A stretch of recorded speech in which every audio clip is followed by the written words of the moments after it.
네, 예레미야 32장 14절과 15절 말씀 같이 읽어봅니다. 14절입니다. 만군의 여호와 이스라엘의 하나님께서 이와 같이 말씀하시기를 너는 이 증서 곧 봉인하고 봉인하지 않은 매매 증서를 가지고 토기에 담아 오랫동안 보존하게 하라. 만군의 여호와 이스라엘의 하나님께서 이와 같이 말씀하시니라. 사람이 이 땅에서 집과 밭과 포도원을 다시 사게 되리라 하셨다 하니라. 아멘. 오늘 이 말씀 가운데 하나님의 은혜가 넘치길 기도합니다. 우리 기도하는 마음으로 먼저 고백하겠습니다. 하나님과 동행하겠습니다. 우리 옆 사람 축복하면서 하나님과 동행하십시오. 할렐루야. 하나님과 동행하길 간절히 기도하고 소망합니다. 우리가 계속해서 예레미야 말씀을 보게 됩니다. 우리가 30장부터 33장까지 하나님의 위로의 말씀이 기록이 되어 있다라고 했습니다. 근데 오늘 말씀 묵상해 보신 분들은 아실 겁니다. 뭔가 위로라고 하기에는 조금 애매한 말씀들이 좀 기록이 되어 있는 것 같아요. 왜냐하면 1절부터 묵상해 보신 분들은 아시겠지만 예레미야가 말씀을 선포하기는 하는데 어디서 말씀을 선포하냐면요, 감옥에서 말씀을 선포하는 이 말씀들이 기록이 되어 있어요. 감옥에 갇혀 있는 이유는요, 간단합니다. 하나님의 말씀을 선포했다라는 이유 하나만으로도 감옥에 갇혀 있어요. 하나님의 사람이 감옥에 갇혀 있다. 그것도 하나님의 말씀을 전했다라고 하는 이유로 시위대 감옥에 갇혀 있습니다. 갑갑한 상황이에요. 그러나 우리가 알고 있는 것, 이 답답한 상황, 갑갑한 상황 속에서도 여전히 하나님의 말씀을 전하게 만드신다라는 거죠. 1절부터 우리 한번 쭉 봐야 되는데 얼마나 상황이 지금 암울한 상황인지 우리가 한번 봐야 됩니다. 1절 보시면은 시기적으로 어떠한 때인지 알게 됩니다. 자, 32장 1절로 돌아와서 우리 한번 말씀을 다시 한번 생각해 보겠습니다. 1절 말씀 읽어보겠습니다. 유다의 시드기야 왕 10째 해, 곧 느부갓네살 18째 해에 여호와의 말씀이 예레미야에게 임하니라. 1절에는 시기적으로 때가 나와 있죠. 시드기야 왕 10째 해라고 나와 있어요. 유다 왕국이 언제 멸망하냐면요, 시드기야 왕 11년에 멸망을 해요. 그러면은 10년째 되는 해라고 한다면은 이제 거의 이제 내년에 죽는 거예요. 나라가 이제 망하는 거죠. 나라가 망하기 1년 전 상황, 마지막 때입니다. 이렇게 마지막 때에는요, 그러니까 지도부들 뿐만 아니라 백성들도 알아요. 나라가 이제 망하겠구나라는 것을 알게 됩니다. 불안함이 극에 달하고 어떤 광적인 행동들도 하게 마련이죠. 질서를 찾기가 어려운 상황일 겁니다. 이런 상황 속에서 사람들이 예레미야를 감옥에 가둡니다. 정상적인 행위라고 보기 어렵겠지요. 예레미야가 선지자고 하나님의 말씀을 전한다라는 것을 모든 사람들이 다 알고 있어요. 그럼에도 불구하고 그 선포되는 말씀을 사람들이 받아들이지 않고 하나님의 사람 선지자를 오히려 핍박합니다. 정상적이지 않은 사회가 된 것이지요. 근데 우리가 알게 되는 것, 이렇게 정상적인 상황이 아니라고 할지라도, 당황스러운 상황이라고 할지라도, 예레미야가 갇혀있는 상황이라 할지라도 하나님은요, 예레미야에게 말씀을 선포하라고 명령을 내리고 계셔요. 이 1절 말씀이 별것 아닌 것 같은 이미 1절 말씀인데 굉장히 중요한 의미가 담겨 있는 거죠. 절망적이고 암울한 상황이라고 할지라도, 광적이고 정상적으로 사회가 돌아가지 않는 그런 상황이라고 할지라도 하나님의 말씀은 변함없이 그 사람들에게, 믿는 사람들에게 선포가 되고 있다는 걸 말합니다. 말씀을 통해서 여전히 그 백성을 살리신다라는 이야기죠. 많은 사람들이 즐겁고 행복할 때는요, 하나님의 복을 누리며 산다라고 생각을 합니다. 그리고 힘들고 어려울 때는요, 하나님이 안 계신다고 생각을 해요. 근데 그게 아닙니다. 하나님은 여전히 힘들고 어려운 상황이라고 할지라도, 우울한 상황이라고 할지라도 여전히 말씀을 선포하고 계신다는 것을 기억하시기를 바랍니다. 예레미야의 상황이 그래요. 암울해요. 이제 내년이면 나라가 망합니다. 답이 보이지 않아요. 이스라엘 백성들의 상황, 이제 금방 나라가 망하는 상황이겠지요? 근데 여전히 하나님의 말씀은 계속 임하게 됩니다. 지금 우리도 마찬가지입니다. 혹여라도 힘든 상황을 살고 계시는 그런 분들이 계실지 모르겠습니다. 그러나 우리가 여전히 하나님의 자녀의 삶을 살게 된다면요, 하나님의 자녀에게는 여전히 그 말씀이 선포된다는 것을 기억하시기를 바랍니다. 그 말씀을 붙들고 나가셔야 돼요. 지금 이 순간이 위로의 때, 이런 암울한 상황이라고 할지라도 하나님의 말씀은 여전히 우리를 위로하고 계신다는 거죠. 자, 2절 말씀, 구체적인 상황이 나와 있는데 2절 말씀 읽어볼까요? 2절입니다. 그때에 바벨론 군대는 예루살렘을 에워싸고 선지자 예레미야는 유다의 왕의 궁중에 있는 시위대 뜰에 갇혔으니 라고 나와 있죠. 바벨론 군대가 예루살렘을 에워쌌습니다. 그리고 예레미야가 갇혀있다라고 나와 있지요. 여기서 2절 상황이 참 재밌어요. 왜냐하면 시위대는 누구를 지키는 사람들일까요? 왕실에 있는 시위대는 누구를 지키는 사람들이냐면 왕의 친위대예요. 그럼 누구를 지키는 거예요? 왕을 지켜야 되는 거죠. 왕을 지켜야 돼요. 근데 지금 예레미야가 왜 왕의 궁전에 들어갔을까요? 왕의 궁전에 들어간 이유, 누구를 살리기 위해서 갔을까요? 왕을 살리기 위해서 갔어요. 근데 시위대가 왕을 살리러 간 예레미야를 감옥에 가둔 거죠. 왕을 살려야 되는 시위대가 오히려 왕을 살리러 온 예레미야를 감옥에 가둔 상황. 이 2절 한 절 말씀이 굉장히 나라가 지금 뒤죽박죽인 것을 알게 됩니다. 하나님의 말씀이 전해질 통로를 사람들이 막고 있다는 것을 의미하거든요. 이것은요, 이스라엘 백성들이 지금 무엇을 위해서 기도해야 되는지를 알려주고 있어요. 이스라엘 백성들이 기도해야 되는 것은요, 외부에 있는 바벨론이 아니에요. 그들을 무찔러 주세요 하는 그런 기도를 하나님께 올려야 되는 것이 아니지요.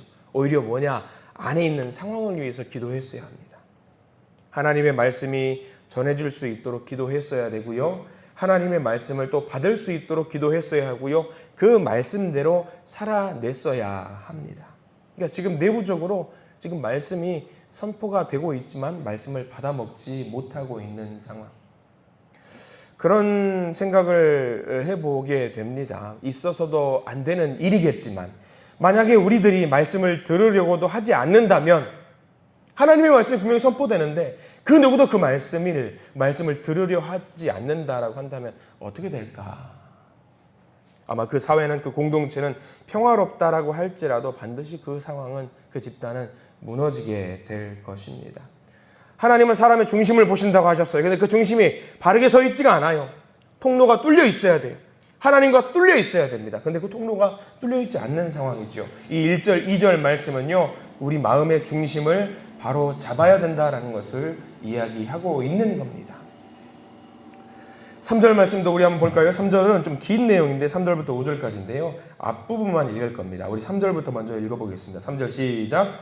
이는 그가 예언하기를 여호와의 말씀에 보라, 내가 이 성을 바벨론 왕의 손에 넘기리니. 여기까지만 보겠습니다.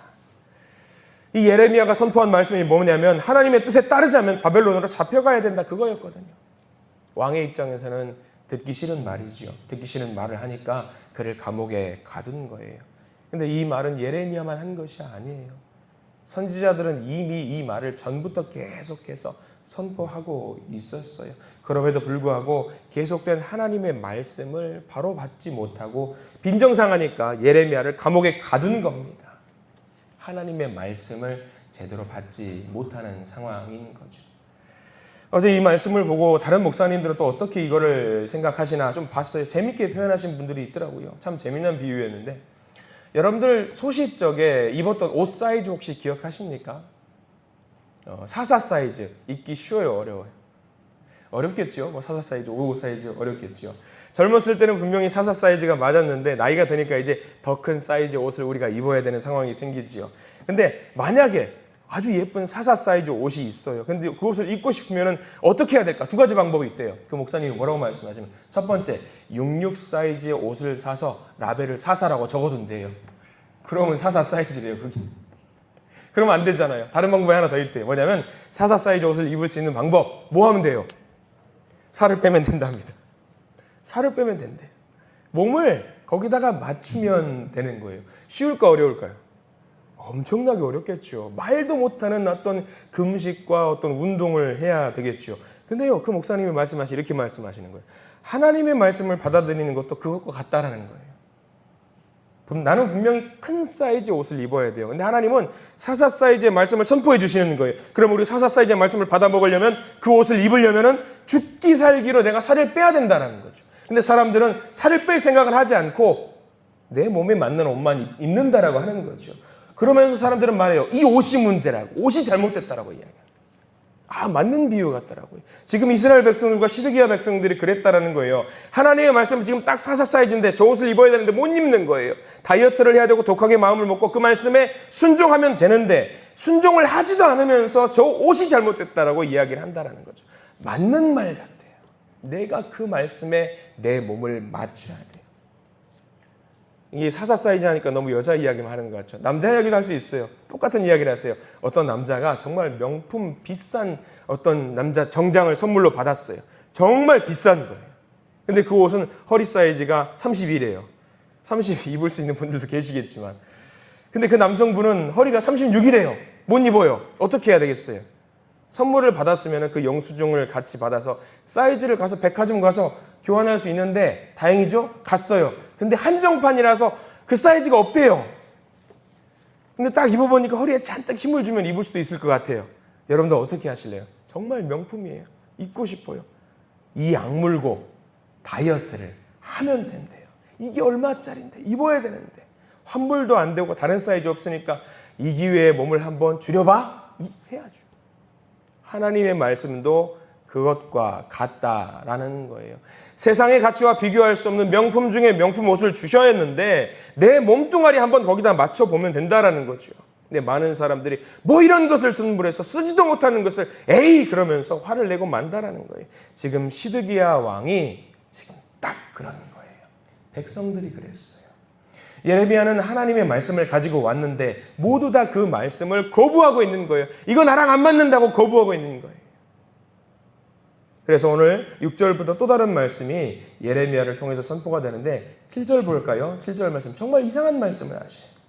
7절이 근데 위로의 말씀이거든요. 자, 7절 말씀 같이 읽어보겠습니다. 7절입니다. 보라, 내 숙부 살룸의 아들 하나멜이 내게 와서 말하기를 너는 아나돗에 있는 내 밭을 사라. 이 기업을 물을 권리가 내게 있느니라 하리라 하시더니 정말 이상한 명령을 해주시거든요. 왜냐하면 지금 아까 우리 2절 말씀에도 우리가 보셔서 아시겠지만 바벨론 군대가 침공을 해서 와서 지금 어디 하나만 남겨두고 있냐면 예루살렘만 남겨놓고 다 점령했어요. 다 점령했어요. 예루살렘 밖으로 나갈 수가 없어요. 자, 근데 하나님이 명령을 주시는데 아나돗이라는 곳에 있는 땅에서 있는 땅을 돈을 주고 사라고 명령을 하시는 거죠. 아나돗이 어딘지 혹시 기억나세요? 예레미야 우리 1장에서 말씀을 나눴는데 누구의 고향이냐면 예레미야 선지자의 고향이에요. 그럼 예레미야 선지자의 고향에 가서 그 땅을 사라고 하는 건데 어디인지는 중요하지 않아요. 여기 예루살렘 위쪽에 있는 지역인데 중요하지 않아요. 그 땅을 가서 돈 주고 살 수 있어요, 없어요? 그럼 주변에는 어느 나라가 점령했냐면 바벨론이 점령했어요. 1번 살 수 있다 없다? 못 사요. 사도 된다 안 된다? 살 필요 없어요. 어차피 점령당했잖아요. 근데 하나님이 뭐라고 명령하냐면 그 땅을 가서 사라는 거예요. 왜 그러실까? 생각을 해보십시오. 왜 그러실까? 왜 사라고 하셨을까? 아니 하나님 거기 빼앗긴 땅 어떻게 삽니까? 거긴 살 수 없는 땅인데 왜 사요? 아니 회사가 내일 망한다는데 그 회사 주식 사라고 하면 살 수 있어요 없어요? 못 사는 거잖아요. 근데 하나님은 기어코 가서 거기를 사라는 거예요. 점령당한 땅을. 이건 뭐냐면 하나님 지금 이스라엘 백성들을 다시 그 땅을 회복시키실 것이기 때문에 그 땅을 반드시 사라고 하는 거예요. 다시 돌아오게 만드실 것이기 때문에 그 땅 가서 사라고 하는 거예요. 지금 굉장히 싸니까 그 땅 가서 사라는 거예요.